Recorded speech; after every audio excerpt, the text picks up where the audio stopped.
everyone, and welcome back to Dimitra's Dishes. Today we're making dessert, and we're making the queen of all desserts, chocolate mousse.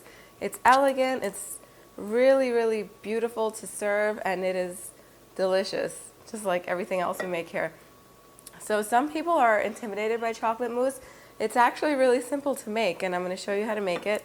Excuse my little cold, there's some kind of strange virus going around down here, but let me take you over the ingredients. We have some simmering water in a pot that we're going to use to melt our chocolate. And these are not chocolate chips. I know they look like chocolate chips, but they're actually chocolate that's made for melting.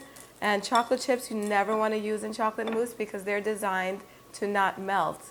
They're designed to hold their shape, and they have a whole bunch of stuff in there that prevents them from melting. So if you can find these chocolate calays, I think they're called, that are ready for melting, just get a chocolate bar and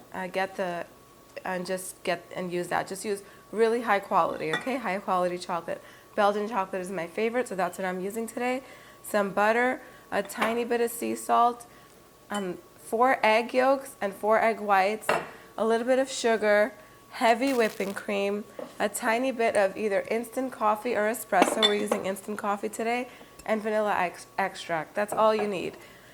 If you have a tabletop mixer like a KitchenAid or something like that, that's great. It's going to make whipping up these egg whites much easier. If not, I don't have one at home, so I use a handheld mixer, and it takes a little longer, but it works just fine. Okay, so I have my water simmering. It's not boiling, okay? And I want you to make sure that you don't fill the pot too high where it touches the bottom of the bowl that your chocolate's going to be melting in, because that's just going to burn your chocolate. And chocolate, once it burns, you can't ever really fix it. When it's burnt, it's gone. Okay, so I'm going to leave it on here, put a little bit of salt, because salt goes in desserts too, you guys. You should know if you've been watching me that I put salt in all my desserts, and it just brings out the flavor. So I'm going to put a 1/4 teaspoon of instant coffee. You're not going to be able to taste coffee, but coffee makes chocolate more chocolatey, if that makes any sense. Put that on the side, and then I'm just going to beat my egg yolks just until they're pale. And you want to make sure when you're separating your eggs that you don't get, first of all, that you put your egg whites in a clean bowl, otherwise they will never whip up. And second, don't get even the tiniest bit of yolk in here, because again, if there's fat in there, it'll weigh it down and they will not whip up. Those are pretty much the only tips you need to know. So I'm going to beat these eggs while my chocolate is melting until they get nice and pale.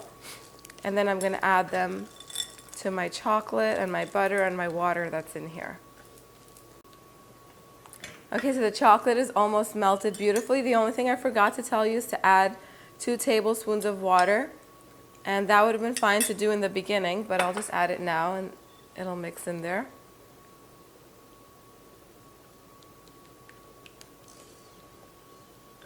See how that melted beautifully? That's ready. I'm just going to turn off the fire and take it off of the fire as well. Like that.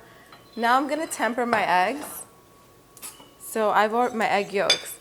So tempering again, that means just to bring up the temperature. So I'm going to add some of this hot chocolate into my egg yolks, so that way their temperature goes up. A little more.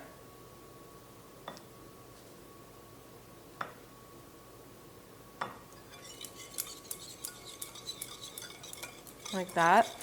That way they don't scramble when they go into the chocolate. I'll just put a little more just for some more insurance.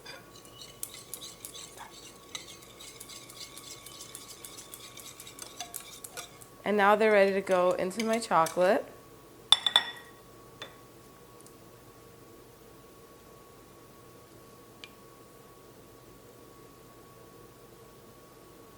Don't want to waste any. Whisk that all together. We're going to add a teaspoon of pure vanilla extract into this, and that's going to bring out the chocolatey flavor even more. Like that.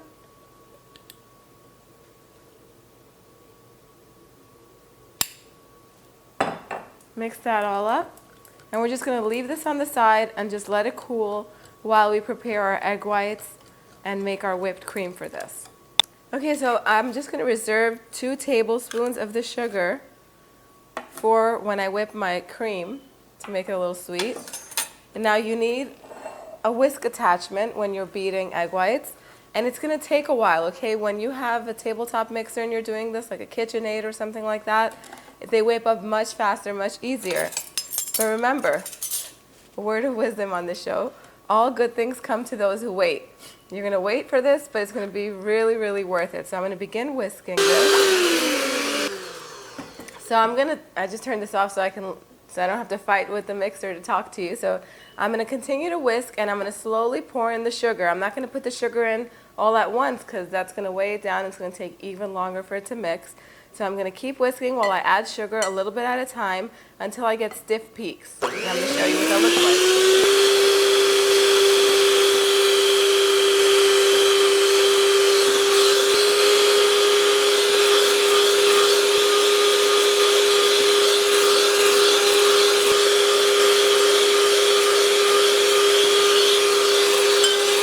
Okay, so with the hand mixer, it took about 5 to 6 minutes. I know it sounds like a long time, but the time goes by fast, especially if you think about how yummy it's going to be once it's all ready.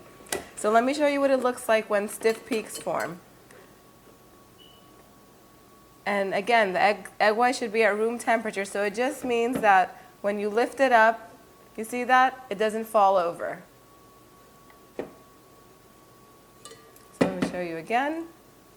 Nice and stiff.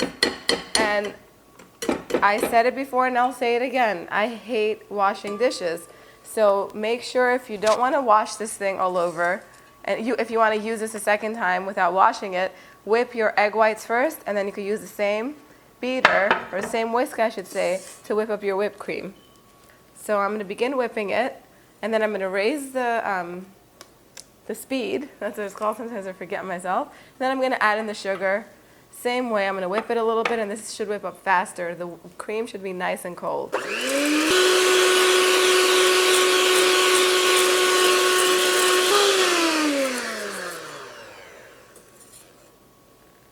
Okay, so the whipped cream whips up much faster than the egg whites.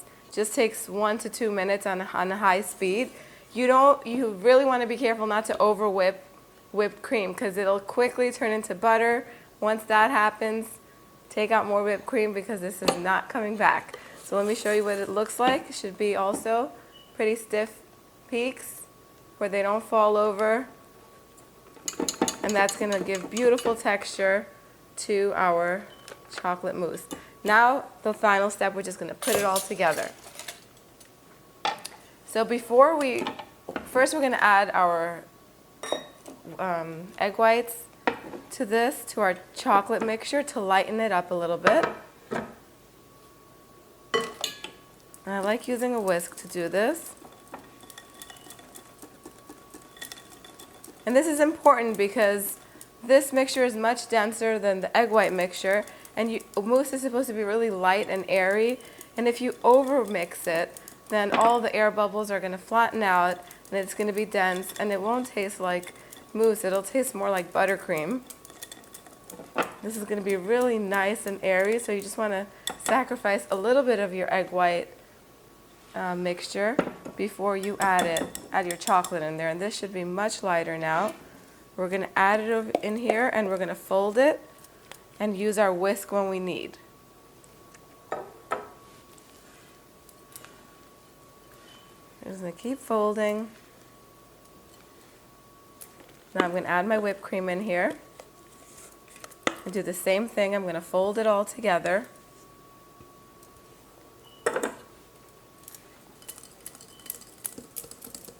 And now you could do 2 things. You could cover this with saran wrap and just put it in your fridge for 4 hours, or it's best if you leave it overnight to cool. Or you can put it in little trifle bowls or beautiful, pretty little glasses. Let me get my glasses. Let me show you what they look like. And then you pop it in the fridge. You let it cool overnight, or at least 4 hours before you serve it. So as you can see, you can serve this in any beautiful cups or trifle bowls, or if you have nice wine glasses that you want to use. Personally, I love serving things in little pretty teacups like this. It just looks really quaint and eclectic. So I'm going to pour some in here and get it ready to refrigerate. And then guys, I'm gonna have to show you what it looks like tomorrow, because this is gonna set overnight. So that way I could show you what the texture becomes, because it definitely changes. You see how it's still a little thin and a little liquidy looking? Boy, it's not gonna look like this tomorrow. It's gonna look divine. So I'm gonna pour this in, and this makes a pretty big batch. You could serve this with fresh berries. You could serve it with chocolate bark. I'm gonna make some chocolate bark tomorrow. That's gonna be on the list of recipes to choose from. And chocolate bark, which is crispy and more chocolatey. It's gonna have some nuts in there. Is gonna be perfect with the chocolate mousse. And some berries. I have a little left over. Wonder what I'm gonna do with that. Scratch my head, give me a spoon. Okay, so like I said, guys, the best things come to those who wait. Don't eat this yet. It absolutely must be refrigerated for at least 4 hours. Best if you leave it overnight. Have it tomorrow and you won't be disappointed. Hi guys, welcome back to Dimitra's Dishes. So all of the chocolate mousse, there's some missing. You don't want to know why. But anyway, all of the chocolate mousse has been cooling in the refrigerator overnight, and it's important that you do that, and I'm going to show you why later on. It makes a huge difference in texture. The chocolate bark was also in the refrigerator overnight, and I already broke up some pieces and put it in my chocolate mousse dishes. And like I said, you can use any kind of bowls or cups or anything decorative that you would like to serve this in. You could even serve it actually family style in a big, nice, beautiful serving bowl, like a crystal one or a glass one, and just kind of stand these up in it. It's going to look super pretty. So the velvety, light, airy, creamy mousse is going to go so good with the crunchy chocolate that was so simple to make. But it's so important that when something has such few ingredients in it, especially when you're working with chocolate, buy the highest quality chocolate that you can find. It makes a huge difference. This is so rich and delicious. Let me show you what it looks like when you dig into this. If you take a look and see how nice and airy it's become, that's how chocolate mousse is supposed to be. And it only becomes like this if you let it cool properly and you leave it in the fridge for at least 4 hours or overnight. You get that beautiful mousse consistency that we were looking for. I added a little sprigs of fresh mint, to add a pop of color, and it also freshens up your breath afterwards. So it's a nice thing to snack on. I'm going to taste this and make sure it's good. You know where to go to get the recipes, www.dimitrasdishes.com. Get it, make it for your guests. It's so simple. I made it right in front of you. You can definitely do this. I'll see you all next time. Bye, everyone.